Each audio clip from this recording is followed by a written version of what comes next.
अस्सलाम वालेकुम। प्रोग्राम 10 के ईद स्पेशल एपिसोड में खुश आमदीद। मैं हूं इमरान सुल्तान। आज के हमारे मेहमान किसी तारुफ के मोहताज नहीं। पाकिस्तान बिलखुसूस कराची में इल्मी, अदबी और फ़न सकाफ़त की सरगर्मियों को जिला बख्शने वाले और दुनिया भर में पाकिस्तान के आर्ट और कल्चर थिएटर को फ़रोग़ देने के लिए कोशां एक हमगीर शख्सियत हमारे साथ कराची स्टूडियो में मौजूद है। मैं बात कर रहा हूं मोहम्मद अहमद शाह साहब की, जो कि पाकिस्तान में इस वक्त जो आर्ट्स काउंसिल कराची पाकिस्तान है उसके सदर हैं। बहुत शुक्रिया सर आपका, आपके कीमती वक्त का। और सबसे पहले तो आपको ईद मुबारक। और आज न्यूज़ के किसी प्रोग्राम में आपसे मेरे ख्याल से कोई 12-13 साल बाद आपसे मुलाकात हो रही है। एक वो ही हमारी जद्दोजहद वाला हुआ था। ठीक ठीक। मेरे प्रोग्राम में आपको 10-12 साल बाद, ये हमेशा मैं आपसे शिकायत करता रहा। आपका प्रोग्राम बंद करा के उठा था मैं लेकिन अल्हम्दुलिल्लाह बंद नहीं हुआ था, वो चलता रहा। ना आपका कुछ बंद हुआ ना हमारा भी सिलसिला चलता रहा सारा। और सुनाइए कैसे हैं आप? ठीक ठाक है, खैरियत से? एक वसी हल्का अहबाब है आपका और मेरे ख्याल से ये इंतहाई मसरूफ़ दिन आपका ईद के हवाले से गुजरा होगा। ज़रा थोड़ा सा अपनी मसरूफियत तो बताइए, किस तरह की मसरूफियत रही ईद पे? देखिए, ईद पे आज मेरा मसला ये है कि मेरा जो वो आर्ट्स काउंसिल का जो इश्क है ना, तो वो ऐसा है कि मैं वहाँ से चला तो जाऊँ मगर क्या करूँ, दिल लगा हुआ है वहाँ। तो मैं बस एक दिन वहाँ नहीं जाता, पहले दिन, वो भी अपनी वजह से नहीं, जो स्टाफ है, वरना आपकी वजह से उनको भी आना पड़े। भाई कोई पियून आएगा, कोई एसी चलाएगा, कोई चाय पिला रहा होगा। तो ज़्यादातर मैं ईद अपने फैमिली के साथ, मेरी बहनें रहती हैं यहाँ, उनके घर, मेरे भाई हैं, फिर मेरी एक बेटी की शादी हुई है, वो आ गई ईद पे, और फिर मैं आर्ट्स काउंसिल चला आया। फिर मैं आज दोपहर में सीएम साहब से मिलने चला गया, खाना भी वहीं खाया, और इसी तरह की दोस्त अहबाब से मिलना। लेकिन हमारा मसला ये कि हर जो छुट्टी का दिन होता है लोगों के लिए, उसमें हम अपॉर्चुनिटी का दिन उसे समझते हैं कि उस दिन मेरी पब्लिक डीलिंग नहीं होती। तो जितने मेरे प्रोजेक्ट हैं उनकी प्लानिंग करना, मसलन अब हम कोयटा जा रहे हैं PLF लेके, तो ये मैं और मेरी जो कोर टीम है उनको भी घर को इतना अच्छा नहीं लगता। तो ये छुट्टियों के दिनों में हम वो सारी प्लानिंग करते हैं, वरना 6000 मेंबर हैं और उससे ज़्यादा दोस्त हैं। तो मुसलसल लोगों की आमद की वजह से जो संजीदा हमारा प्लानिंग, एग्जीक्यूशन कैसे होगी, ऑपरेशन कैसा होगा, वो हम नहीं कर पाते। तो उस पे फोकस ज़्यादा होता है हमारा। ठीक है, चलें, ये तो हम बिल्कुल आजकल की बात कर रहे हैं ना। लेकिन ज़ाहिर है कि एक जब मैं बात करता हूँ अहमद शाह की और उनकी जो पूरी ज़िंदगी है वो सख्त मेहनत से इबारत है, जिद्दोजहद से इबारत है। तो ज़रा आप बताइए अपने बचपन के बारे में, इब्तिदाई ज़िंदगी के बारे में, तालीम और तरबियत के बारे में। बचपन कैसा गुजरा आपका? यार, जैसे लाखों करोड़ों आम से बच्चों का जो लोअर मिडिल क्लास के बच्चे होते हैं, लेकिन ऐसे होते हैं कि उनके वालिदैन उन्हें कपड़े दिलाते हैं नए ईद पे भी और वैसे भी, और अच्छे थोड़े से खुशहाल। और मैं इस तरह का था, और मेरा शौक़ बहुत था तालीम का भी, और फुटबॉल का मुझे बहुत शौक़ था। तो मैं फुटबॉल खेलता था, और फिर ज़रा सा बड़ा हो गया तो फिर मैंने स्क्वॉश भी खेली। अच्छा। हाँ, खासी। और बस वो बचपन वैसा ही था जैसे कराची के, जैसे कराची में मैंने सुना नाजिमाबाद के। जी, नाजिमाबाद में पैदा हुआ हूँ मैं, बिल्कुल। वहाँ से नाशाद आ गया हूँ मैं, नाजिमाबाद आ गया हूँ मैं।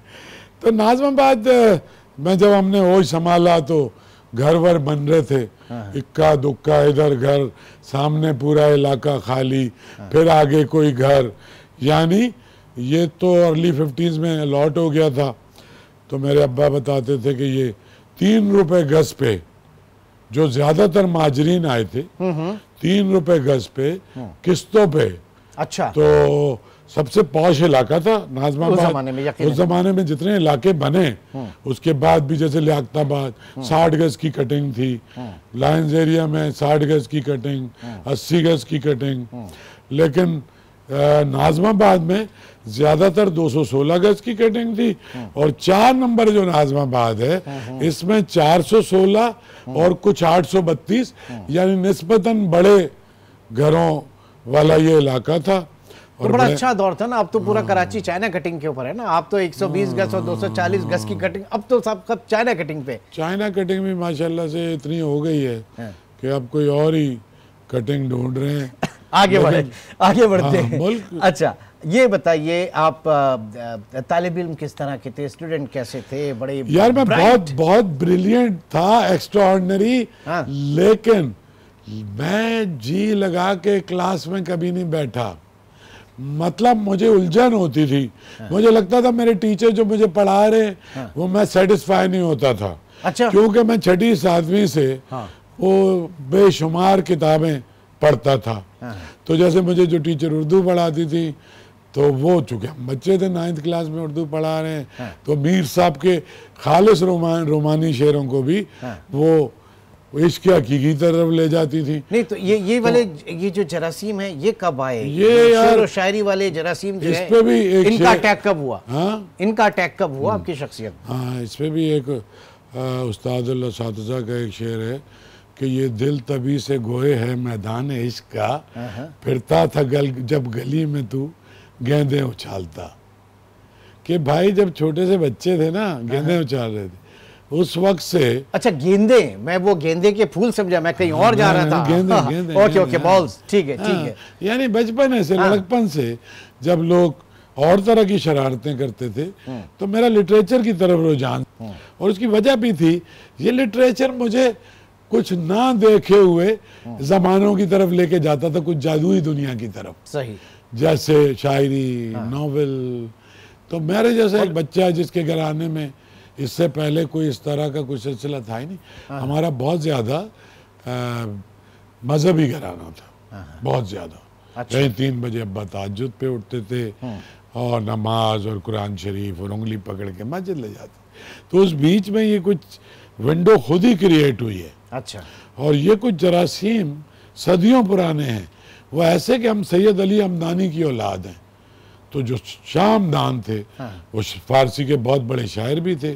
आपको पता है कि कश्मीर में वो आए थे और सब, और जितने भी आर्टिसन यानी हुनरमंद हैं वो 700 हुनरमंदों को लेके ईरान से कश्मीर आए थे। तो कोई जेनेटिकली कुछ हमारे अंदर इस तरह की कोई बात थी। ठीक है। वरना इन नस्लों में तो ऐसा कुछ नहीं, ऐसा कुछ नहीं। लेकिन आगे जब बढ़ते हैं, फिर लड़कपन से जवानी की जब मंजिल में आते हैं, तो आपकी मुलाकात फिर जो है वो उबैदुल्लाह अलीम साहब से भी होती है। वो तो स्कूल में। अच्छा, वो स्कूल में। फिर उनकी जॉन एलिया साहब की महफिलों में भी बड़ी आपकी शनासाई रही। नहीं, शनासाई क्या रही भाई, मतलब उनकी ओनरशिप हमारे पास थी। हम कुछ और भी लड़के थे मेरे साथ, और कुछ लड़के थे जो अभी कोई बड़े शायर हैं, कोई बड़े अदीब हैं, कोई बड़ा जर्नलिस्ट है। ये मजहर अब्बास, वसतुल्लाह खान, आरिफ इमाम अमेरिका चला गया है, अहमद नवेद यहाँ है, जफर अकबर है। मजहर अब्बास साहब की साहब तो मेरे ख्याल से नशिस्त नाम यूनिवर्सिटी में थे ना। हमने नशिस्त बनाई थी ना। ठीक है। नहीं, यूनिवर्सिटी जब आप आए तो यूनिवर्सिटी आप बड़ा एक वो रोमानवी अंदाज था यूनिवर्सिटी ज्वाइन करने का आपका, लेकिन शर्त ये रखी थी अपने वालिद से कि गाड़ी होगी, और मेरे ख्याल से उस वक्त यूनिवर्सिटी में कोई कॉन्सेप्ट था ही नहीं किसी। 4 वडेरे के जो बच्चे थे ना, किसी सरदार का, कोई वडेरे का, बलूचिस्तान का या सिंध का, मेरे दोस्त थे वो भी। मतलब असलन बोतानी जो स्पीकर हुआ, अभी उसने मुझे 1983 की एक फोटो भेजी, हर टाइम पे बंदूक लेके खड़े हुए। अच्छा। तो उसके पास एक गाड़ी थी, एक मेरे पास थी, 1-2 गाड़ियां और थी। यहाँ तो कराची यूनिवर्सिटी जब आपने ज्वाइन किया, क्योंकि मैंने आपका एक इंटरव्यू देखा है और मैंने कहा मैं आपसे पूछूंगा इन चीजों के बारे में। उससे निकल के हम आगे की बातें क्यों ना करें? नहीं, आते हैं ना वहाँ पे बीच में बहुत सारे वो हैं सर, क्योंकि आगे बढ़ेंगे तो वो तो आप उसमें बड़ा हल्का सा टच करके निकल गए थे। मैंने कहा मैं शाह साहब से जब मिलूंगा तो पूछूंगा जरूर। अच्छा, फिर यूनिवर्सिटी आपने ज्वाइन कर ली, उसके बाद क्योंकि एक बड़ी एक आपकी जो शख्सियत है, ये पिछले 2 दिहाइयों से आप सरपरस्ती कर रहे हैं आपके आर्ट्स काउंसिल कराची की, लेकिन जवानी में एक वक्त वो भी था कि मेरे ख्याल से कोई 8 से 10 मंगनियां भी आपकी टूटी और फिर उसके बाद आपने पसंद की शादी की। तो वो जो मंगनियां जो टूटी थी तो वो आपने दूसरों के दिल तोड़े या आपका दिल टूटा? मतलब 8-10 कैसे अफोर्ड कर सकता यार, है? 11। हाँ, असल में यार मैं शोला सिफत आदमी था। हुस्न परस्त या शोला सिफत? नहीं, वो तो अब भी हूँ। Okay. यानी दुनिया को मैं खूबसूरत करना चाहता हूँ, तभी तो 40-30 साल से लगा हुआ हूँ कि ये जो नहीं, पहले ये जरा 8-10 का हिसाब दे दे, देन उसके बाद आ जाते हैं ना आगे। 8-10 का कोई हिसाब नहीं। स्कूल में सबसे पहले जैसे भाई जाहिर सी बात है, जब जरा से जज्बात आपके एक सडन उम्र होती है तो गालिब ने कहा है ना कि सब्जा खत से तेरा काकुल सरकश न दबा, ये जमर्रत भी हरीफ है दबे अफी ना हुआ। तो 14-15-16 साल के बच्चे में जो एक फीलिंग जब आती है ना बच्चे में, बच्ची में, तो उसके बाद एक अट्रैक्शन जो है वो तो पैदा होता है। तो मैं एक को एजुकेशन स्कूल में पढ़ता था। अच्छा। तो को एजुकेशन में हमारे लड़कियां भी पढ़ती थी। तो मैं बहुत डैशिंग सा आदमी था, खूबसूरत था, बहुत स्मार्ट था, एग्रेसिव था, हजारों शेर थे, याद लाखों, हिस्ट्री का स्टूडेंट था, उस वक्त भी थिएटर की पूरी तारीख घोल के पी ली थी। और इसके सबके पीछे खौफ था मेरी जान। और खौफ ये था कि अगर मुझसे कोई सवाल पूछे और मुझे उसका जवाब पता ना हो तो इंतहाई शर्मिंदगी से मैं पानी पानी हो जाऊंगा। तो जहालत का जो खौफ है उसने मुझे ये सारा कुछ कराया है। अच्छा। मैं अभी भी कोई बहुत पढ़ा लिखा आदमी नहीं हूँ, क्योंकि जू आप जानना शुरू करते हैं ना तो आपको अपनी जहालत का अंदाजा होता है कि आप कितने बड़े जाहिल हैं। और जब आप जाहिल मुतलक होते हैं तो आपको लगता है आप बहुत आलिम हैं, आप बहुत जानते हैं। ये तो मौला अली का भी कौल है। सही। और ये तो आइंस्टाइन ने भी कहा कि जरा सी जब दुनिया समझ में आने लगी है तो आपकी फिजिकल एज पूरी हो गई है। सही। मीर साहब का शेर सुनाता हूँ ना तुम्हें, उसके बाद आगे भी आएंगे। ठीक है। मीर साहब ने कहा है कि ये तवाहम का कारखाना है या वही है जो एतबार किया, कि भाई ये दुनिया जो है ये मेक बिलीव का एक खेल है ना। ठीक है। तो हम भी अपनी गुड़िया, अपनी दुनिया, अपनी चीज़ों को खूबसूरत करते हैं। जो बच्चा होता है तो उसके पास सबसे ज़्यादा ख्वाब होते हैं। जैसे राशिद ने कहा कि इश्क अज़ल गिरो अबताब, तो बच्चों में वो लड़की सबसे पहले, सबसे नुमायां चीज़ जो आपको अट्रैक्ट करती है वो तो लड़की होती है। विद छोटे से ब्रेक की तरफ चलूंगा। नाज़रीन, अहमद शाह साहब हमारे साथ मौजूद है। एक छोटे से ब्रेक के बाद दोबारा मिलते हैं।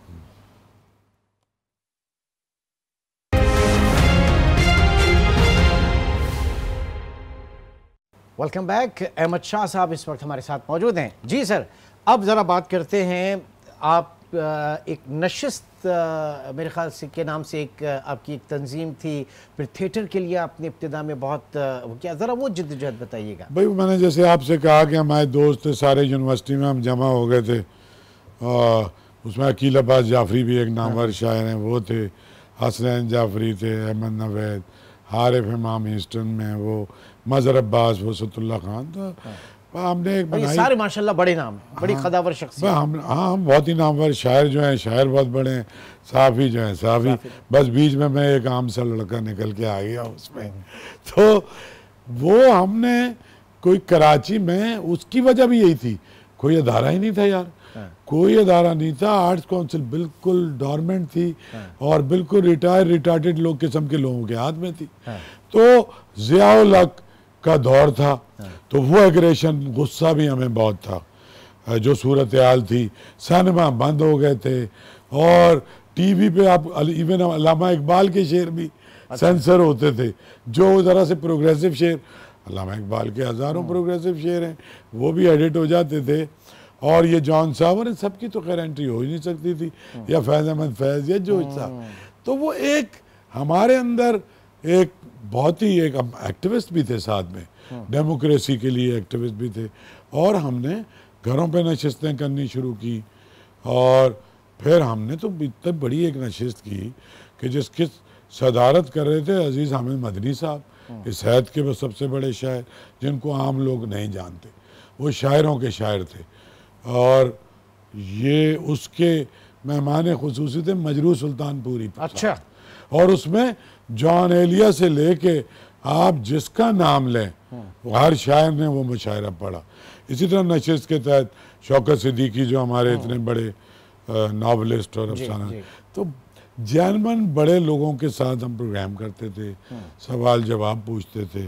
तो वो हमने किसी भी इंस्टीट्यूशन का मुतबादल बनाई कि भाई उस वक्त भी कोई 1-1.5 करोड़ का शहर था और कोई एक एक्टिव अदारा नहीं था। सही। तो वो बनाई। उसके फिर बाद आके राहत काज़मी का आइडिया था कि थिएटर करते हैं, तो हमारी बहुत दोस्ती थी। और राहत की हमारी दोस्ती की कॉमन वजह जो थी वो किताब थी, क्योंकि कम लोगों को पता है, लोग उन्हें एक्टर समझते हैं ज़्यादा, but he is a chronic reader और पूरी दुनिया का लिटरेचर फिलॉसफी बहुत पढ़ते लिखते थे। फिर हमारी बहुत दोस्ती हो गई, किताबें मुस्तार लेते थे। तो उसमें तलत हुसैन, यास्मीन इस्माइल का इंतकाल हो गया, शहनाज, वो जो शहनाज शेख, साजिद हसन का डेब्यू हुआ उसमें, इमरान असलम ने सारे प्लेज अडाप्ट किए, तो बड़ी अच्छी सी टीम बन गई थी। हमने क्लब बना लिया था। रीजेंट प्लाजा में हमने एक दफ्तर भी ले लिया था जो हमें फ्री दे दिया था उन्होंने, रीजेंट वालों ने। अच्छा। और मोती महल में क्वार्टरली हम एक ड्रामा करते थे और उसकी हमने मेंबरशिप की हुई थी कि 75 रुपये में हम आपको 300 रुपये में साल में कपल को 4 ड्रामे दिखाएंगे, यानी 37.5 रुपये फी आदमी के हिसाब से। हाँ। तो इस तरीके से हुआ। नहीं तो वो चल क्यों नहीं सका? वो जो एक इतना बड़ा आप जो नाम ले रहे हैं वो तो बाकायदा एक इंस्टीट्यूशंस हैं सारी। नहीं, हमने जो 6-8 चीज़ें की भी तो वो बहुत ज़बरदस्त हुई। और उसके अंदर हमने प्ले किए, डारियो फो के कई सारे प्ले किए हमने, और फिर डेथ ऑफ एन एनार्किस्ट भी किया, और फिर एक वो भी किया, वो जो यार जिसमें अरशद में शोएब हाशमी साहब एक पीटीवी पे एक ज़माने में किया करते थे, वो जो प्रोग्राम था कि नाव में नदी डूब गई, जिसमें समीना अहमद, अरशद महमूद, ये गपशप सुनो गपशप के नाव में नदी डूब गई, बहुत कमाल का, वो भी स्टेज पे किया। अच्छा। लेकिन वो चल नहीं सका, कुछ रात की मसरूफियात भी, और कुछ वो भी मेरी तरह इसी तरह का आदमी था, पारा सिफत आदमी था, तो ज़्यादा अरसा वो नहीं चल सका। फिर उसके बाद मेरा रुख भी आर्ट्स काउंसिल की तरफ हो गया। ठीक, लेकिन उससे पहले कराची प्रेस क्लब, वहाँ पे आपकी बड़ी बैठकें हुआ करती थी, और जो उतने ही मकबूल आप सहाफ़ी बरादरी में भी थे आज तक। हाँ। अब मैं तो उस वक्त की बात कर रहा हूँ, आज तो अच्छा, मैं जो अभी इंफॉर्मेशन मिनिस्टर बना तो सब इंतहाई सरप्राइज हुए कि एक तो इसको इंफॉर्मेशन क्यों दे दी, फिर जैसे मैंने चलाई, कोई किसी ने ऐसी मिनिस्ट्री चलाई नहीं होगी पाकिस्तान में। इनको ये नहीं पता कि मैं तो 1981 से 80-81 से आर्ट्स काउंसिल में बैठता हूँ, अब प्रेस क्लब में बैठता था, और मेरे हर बड़े आदमी से जो मुलाकात हुई प्रेस क्लब में हुई। तो मेरी जो दोस्तियां तीसरी जनरेशन जो इस वक्त प्रेस क्लब में है, तो मेरे अजीज तरीन दोस्तों में डॉन के एडिटर, जंग के एडिटर, सीनियर लोगों से लेके आज की जो जनरेशन, आधों का तो कैरियर मैंने इन्हें मुख्तलिफ उसमें भेजा है। अच्छा, कि यार तुम इधर चले जाओ। अहमद शाह जो है वो सहाफ़ी क्यों नहीं बने? अगर बनते तो बड़े आला पाई के होते। वो तो बिल्कुल कॉमन पता है, सबको पता है। देखो भाई, मैं आया क्यों प्रेस क्लब, तो भाई हमारा एक ट्रायो था, मैं, मजहर अब्बास, वसतुल्लाह खान। वो जो ट्रायो था वो सोने के लिए अलग होता था बस। अच्छा। हाँ, तो वो ट्रायो में से 2 लोग जो हैं उन्होंने सहाफ़त ज्वाइन कर ली, यानी वो। और क्या खूब की। तो मेरे तो यही दोस्त है ना, उससे मेरे से एक सीनियर था जफर अब्बास, तो इनके घर में हम दोपहर का खाना खाते थे। जनरल अतर अब्बास, जफर अब्बास, अजहर अब्बास, मजहर अब्बास, अनवर अब्बास एक छोटा है, अमेरिका में रहता है। तो दोपहर को यूनिवर्सिटी के करीब इनका फ्लैट था। दोपहर में इनके अब्बा मिर्जा आबिद अब्बास साहब बहुत बड़े एजुकेशनिस्ट थे और बड़े आदमी थे, वो दाल चावल और लहसुन की चटनी रखते थे, तो मैं वहाँ खाना खाता था। तो यही मेरे दोस्त थे। तो मैं फिर प्रेस क्लब आ गया, क्योंकि ये मजहर की स्टार में नौकरी हो गई, और वो सब तो खैर कई जगहों पे गया। तो उसके बाद फिर सभी से, क्योंकि मैं बहुत जल्दी मेरी दोस्तियाँ हो जाती हैं जिनसे मैं करना चाहूँ, तो फिर मैं चौपाल लगाता था, लोगों को शेर सुनाता था। तो मिनाज बन्ना साहब से लेके, अहमद अली खान साहब से लेके, मजीद साहब, और इनसे तो बहुत ही मेरी दोस्ती थी। जैसे डॉन के एडिटर थे हमारे, और फिर इकबाल जाफरी और गौसी और ये सब सफीउद्दीन गौसी साहब। हाँ, ये तो 24 घंटे की दोस्ती थी। सलीम आजमी साहब, आसमी साहब जो डॉन के एडिटर थे, फिर श्याम जी के साथ भी, और फिर ज्यादा पढ़े लिखने वाले लोगों से मेरा ज्यादा ताल्लुक रहता था। फिर आप आ गए आर्ट्स काउंसिल की तरफ। भाई हाँ, किया क्यों नहीं, पे सहाफत ही करना चाहता था। किसी वक्त अगर आप मजहर वगैरह को बुलाएंगे, मैंने सैकड़ों ब्रेकिंग न्यूज इनको देता था। सुबह हाँ, स्टार को सुबह एक न्यूज चाहिए होती थी। मसला ये था यार, उस वक्त तनख्वाह होती थी 200 300 रुपए, 400 रुपए, 500 रुपए सहाफियों की। हाँ। और यार मैं 10,000 रुपए पॉकेट मनी मिलता था। ये आप बात कर रहे हैं मैं 1981 की बात कर रहा हूँ। अबे भाई मेरे पास गाड़ी थी ना जब। हाँ। तो गाड़ी थी तो पेट्रोल भी था। सही है। पेट्रोल था तो फिर उसके साथ सोबत भी थी। और 10-20 लोगों को खाना भी खिलाता था।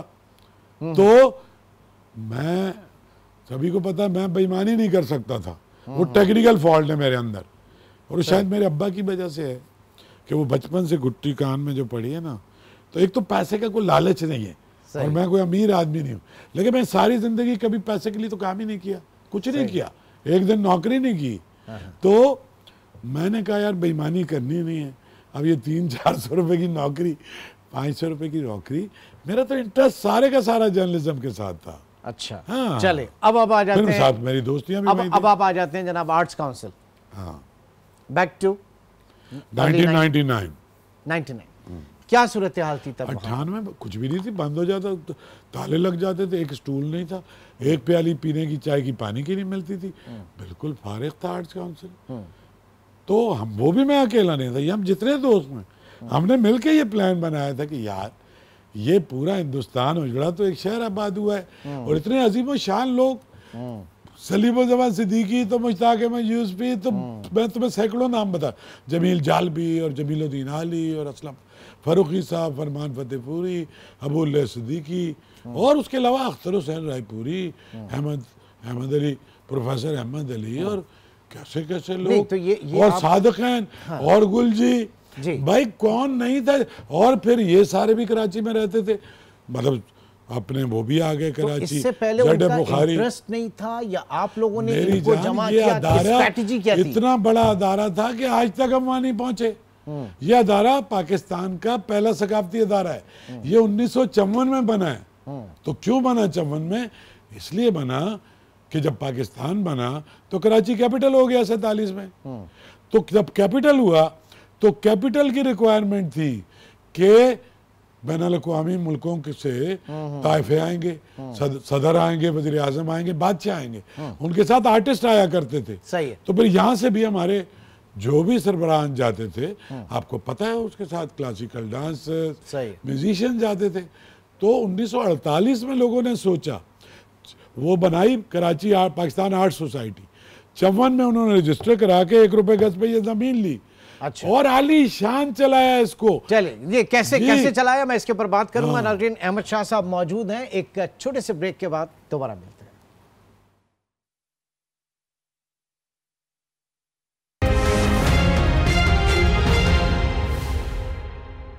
साथ मौजूद है शाह साहब, आपकी खिदमत फ़न के हवाले से, आर्ट, लिटरेचर, जो हुकूमत पाकिस्तान की तरफ से, सरकार की तरफ से जो रिकग्निशन है, माशाल्लाह, आप सितारा इम्तियाज़ भी आपको मिला, और अभी हाल ही में आपको हिलाल इम्तियाज़ भी मिला। सर, क्या रह जाता है? निशान इम्तियाज़ रह जाता है। एक है अभी मेरी नजरें भी उस पे हैं।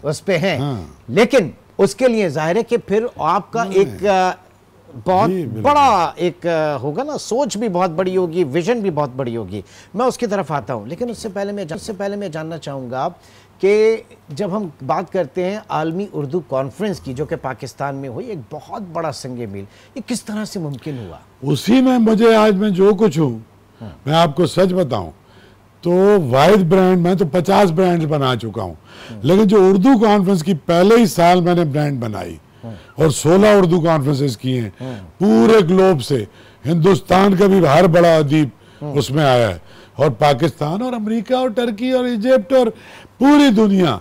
उर्दू को पहले लोग एक घटिया चीज समझते थे, ये जो अंग्रेजी मीडियम सो कॉल्ड लोग हैं, कि he is bloody Urdu medium. हमने उन सबको ज़मीन पे बैठ के भी उर्दू कॉन्फ्रेंस में शरीक होते रहे। वो उर्दू के साथ एक स्टिग्मा था, वो मैं चूँकि मेरा तो इश्क है उर्दू ज़बान से, जैसे गुलजार ने कहा है कि ये कैसा है इश्क है उर्दू ज़बान का, तो मेरी जान उसने सारी दुनिया में मुझे मोतबर कर दिया कि यार ये जो लड़का सा है इसने इतना बड़ा काम कर दिया। वो मीर साहब का शेर में सुनाता था लोगों को कि सब पे जिस बार ने गरानी की उसको ये नातवा उठा लाया। तो ये जितने बड़े मेरे बुजुर्ग थे ना, यूसुफी साहब, ये सब मेरे गर्विदा हुए वो इसी चक्कर में। और क्या क्या उससे आपको जो एक स्ट्रेंथ मिली होगी? मैं तो स्ट्रेंथ कह रहा हूँ, मैं कॉन्फिडेंस कह आपको बता रहा हूँ। ये बजट भी तो बहुत बड़ा होगा। 1 रुपया नहीं था आर्ट्स काउंसिल के पास पहले साल, 1 रुपया। कैसे हो गया? चंदा इस तरह का नहीं करता मैं, 10-10 रुपए वाला। खुद भी खुशहाल था, मेरे दोस्त भी खुशहाल थे, और वो दोस्त बिजनेसमैन थे मेरे। आपको पता है मेरे बहुत सारे दोस्तों का जो बिजनेसमैन है, तो शायरों अदीबों से पैसे थोड़ी लूंगा। तो कमाल जज्बा ये था कि कराची में लोगों ने, जो हमारे मेहमान आए, भाई हिंदुस्तान के 12 सबसे बड़े अदीब आए, उनको तो कराची यूनिवर्सिटी के हॉस्टल में ठहरा दिया, और एक टूटी हुई वैगन में रोज सुबह वो आते थे। अच्छा। बाकी दुनिया भर से जो मेहमान आए अपनी टिकट खरीद के आए। अच्छा। और मुख्तलिफ यहाँ पे जो हमारे दोस्त थे या जिनका अदब से ताल्लुक था, अपने अपने घरों में 2 लोग 3 लोग 1 लोग, इस तरह। फिर स्टेट लाइफ का गेस्ट हाउस, पालपा का गेस्ट हाउस, पोस्ट ऑफिस का, इस तरीके से पहली कॉन्फ्रेंस की थी। अच्छा, जनाब अच्छा।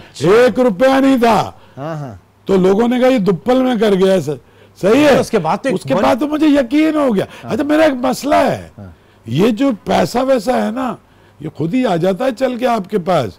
वो बड़ा लोग रोते रहते हैं कि यार पैसे नहीं है, मैं ये सबसे पहला नहीं जानी। कन्विक्शन है, पैशन है, डेडिकेशन है, सिंसियरिटी है, हॉनेस्टी है। पैसा तो आपके पीछे आता है, शोहरत आपके पीछे आती है। आपको पता है मैं चैनलों को भी मना करता हूँ 99%, और मैं, लेकिन ये सब आपके पीछे आता है। वो पहले प्योरिटी अंदर से, जो बुल्ले शाह कहता है, इधर से शाह लतीफ, इसके अंदर अगर कोई गंद नहीं डालो ना प्योरिटी से, जैसे गैब्रियल गार्सिया मार्केस ने भी लिखा है ना कि मतलब जब आप कोई सिद्ध के दिल से काम करते हैं ना, तो ये पूरी कायनात की तमाम कुव्वतें आपके हम रकाब हो जाती हैं। सही। और या फिर हम मुसलमान तो ये कहते हैं कि अल्लाह ताला की मदद आपके साथ शामिल हो जाती है। अहमद शाह अब आगे आप कहाँ देखेंगे? कहाँ जो अहमद शाह है वो, अहमद शाह को तो आप, विजन क्या है? अहमद शाह को तो आप अदब का एक अदना सा वर्कर ही देखेंगे, और मैं वही हूँ। मैं कुर्सियां सीधी करता रहा, दरिया बचाता रहा, और ऐसे जूतियां उठाता रहा इन सारे बुजुर्गों की, जो बुजुर्गों के उस्तादों की जूतियां जिसने सीधी कर दी, उसके तो कंधे पे भी लाता जॉन एलिया को। तो अहमद शाह चाहता क्या है? ये एक ऐसा पागल है, वो चाहता है, और बहुत सारे ऐसे पागलों को उसने जमा कर लिया। वो कराची में नहीं, लाहौर, इस्लामाबाद, गिलगित, कश्मीर, अमेरिका तक मेरे साथ कनेक्टेड है। अहमद शाह चाहता है कल्चरल एक्टिविज्म करना इस मुल्क में। अहमद शाह जो इतना ज्यादा एक्सट्रीमिज्म है इसको खत्म करना चाहता है। और अहमद शाह ये चाहता है कि पाकिस्तान के सारे अदारे, भाई आपको पता है सैकड़ों आर्ट्स काउंसिल हैं इस मुल्क में, कल्चर के अदारे हैं, हुकूमतें अरबों रुपए फंड देती हैं, ये विल नहीं है। अहमद शाह ये चाहता है कि गिलगित और कश्मीर से गवादर तक उन्हीं सकाफती इदारों को, वहीं के जो लोग हैं उनके साथ मिलके और एक ये करें। और फिर दुनिया भर में जो ट्रिलियंस ऑफ 100 अरब से ज़्यादा हमने डिप्लोमेसी पे खर्च किया। अहमद शाह ये चाहता है कि हमारे कल्चरल डिप्लोमेसी करे, जैसे मैं पिछले साल भी गया था, 1 रुपया सरकार। तो अहमद शाह ये चाहता है कि देखो आपके बराबर में हिंदुस्तान है, जो भी मुल्क है, कल्चर के जरिए पूरी दुनिया को उन्होंने गिरफ्त में लिया। बिल्कुल। अहमद शाह ये चाहता है कि अहमद शाह को न वजीर बनाया जाए न सफीर, एक ऐसा इख्तियार दे दिया जाए कि वो अपने जैसे पागलों को जमा करे, और इस मुल्क का जो नैरेटिव है उसको एक मिनट, आधा मिनट, भाई ये फेडरेशन कमजोर हो रही है, सिंधी, पंजाबी, बलोच, सूरत हाल आप देख रहे हैं ना, इसको भी इकट्ठे करने का मतलब क्या है कि वो इनकी सारी जबान है, एक खूबसूरत सा बुके बनता है ना। तो हमेशा कहता है इनको भी जमा करें और फिर यही आरिफ लोहार और आबदा परवीन सबको लेके दुनिया भर में हम जाएं। सही, ये है। वजीर बने आप, कैसा तजर्बा रहा? नहीं, मेरा तो बहुत अच्छा रहा। मुझे तो जिन्होंने बनाया उनको भी नहीं पता होगा कि मैं तो 42-43 साल प्रेस क्लब बैठ, यार मेरे तो अभी भी जो बच्चे नौजवान भी हैं, आप यकीन माने कि बहुत डिफिकल्ट सिचुएशन में मेरे से कोई रिपोर्टर सवाल ही नहीं पूछता था। मतलब इतनी रिस्पेक्ट करते थे, बल्कि मेरी वजह से जो बाकी वजीर थे, मैंने एक प्रोग्राम शुरू किया था वजीर हाजिर हो। अच्छा। वो भी पहली बार हुआ। हर वजीर को लाके मैं बराबर में अपने साथ बिठाता था, भाई ये जो कुछ उल्टा सीधा अच्छा बुरा कर रहा है, आईजी को, होम मिनिस्टर को, सबको। लेकिन वो इतना जो रिलेशन है, हाँ। उसने मुझे बहुत फायदा पहुंचाया। लेकिन मैंने ओपन कर दिया ना, एवरीथिंग ओपन। ठीक है, हमने बड़ा महसूस किया इस चीज को। ये जो तब्दीलियां आई, हाँ। गो के बहुत मुख्तसर पीरियड था केयरटेकर गवर्नमेंट का, लेकिन उसमें भी आपने अपनी जो है वो बड़े वाज़े अलामात और निशानात जो है वो छोड़े, नई चीजें शुरू की। बहुत बहुत शुक्रिया, बहुत बहुत शुक्रिया अहमद शाह साहब आज के प्रोग्राम में हमारे साथ रहे। बल्कि मुझे अभी थोड़ा सा कहा जा रहा है कि शाह साहब हैं तो कुछ और बातें भी उनसे की जाएं। बात सारी ये है कि आज इस नौजवान नस्ल को आप क्या कहना चाहेंगे, क्या पैगाम दें, क्योंकि आप तो अपने हिस्से की जो शमा उसको रोशन किया है और थामे हुए। यार इमरान, एक तो मेरे अंदर वो बच्चा जिंदा है, वो जो नाज़िमाबाद की गलियों में घूमता 4 नंबर नाज़िमाबाद। हाँ, तो दूसरा मैं तुम्हें बताऊं, ये नौजवान तो बहुत अच्छे हैं। अभी मैंने जितने फेस्टिवल किए ना, सक्कर में 2 लाख 2 दिन में नौजवान आए। नौजवान मेरा मैसेज समझते। और अब मैं लाहौर भी गया, लिटरेचर फेस्टिवल किया। हाँ, लिटरेचर फेस्टिवल तो मेरा सबसे बड़ा ब्रांड है ना। लाहौर गया हूँ, सारी यूनिवर्सिटियां, कॉलेज, माल रोड बन रही है 3 दिन। तो नौजवानों को पता है, हार्ट टू हार्ट में उनसे बात करता हूँ। हमारी नस्ल जो पहले वाली जो नस्ल है ना, वो मुनाफकत की नस्ल है। ये नौजवान सीधे हैं बिल्कुल। जब इनके फायदे, भाई इन्होंने इस मुल्क को आगे लेके जाना है और ये सारे समझते हैं। और एक बात सिर्फ वो ये है कि अभी मैंने कराची में एक यूथ आउटरीच प्रोग्राम शुरू किया है, जिसमें मैं हजारों लाखों को रजिस्टर कर रहा हूं अपने पास। अच्छा। सारी यूनिवर्सिटियों के साथ MOU साइन कर रहा हूं। पहले कराची, फिर सिंध का बाकी हिस्सा, फिर पूरा पाकिस्तान। मैं एक बड़ी फोर्स तैयार कर रहा हूं पाकिस्तान के लिए, जिनका मकसद पाकिस्तान हो और जो एक प्रोग्रेसिव, लिबरल, इंक्लूसिव पाकिस्तान को यहां से आगे लेके जाएं। एक प्रोग्रेसिव, लिबरल और इंक्लूसिव पाकिस्तान के क़याम के लिए हमारी दुआएं और नेक तमन्नाएं आपके साथ हैं। बहुत बहुत शुक्रिया। नाज़रीन, आज के प्रोग्राम के हवाले से अपना फीडबैक ज़रूर दीजिएगा। इंशाअल्लाह आपसे फिर मुलाकात होगी। अपना बहुत ख्याल रखिएगा। अल्लाह हाफ़िज़।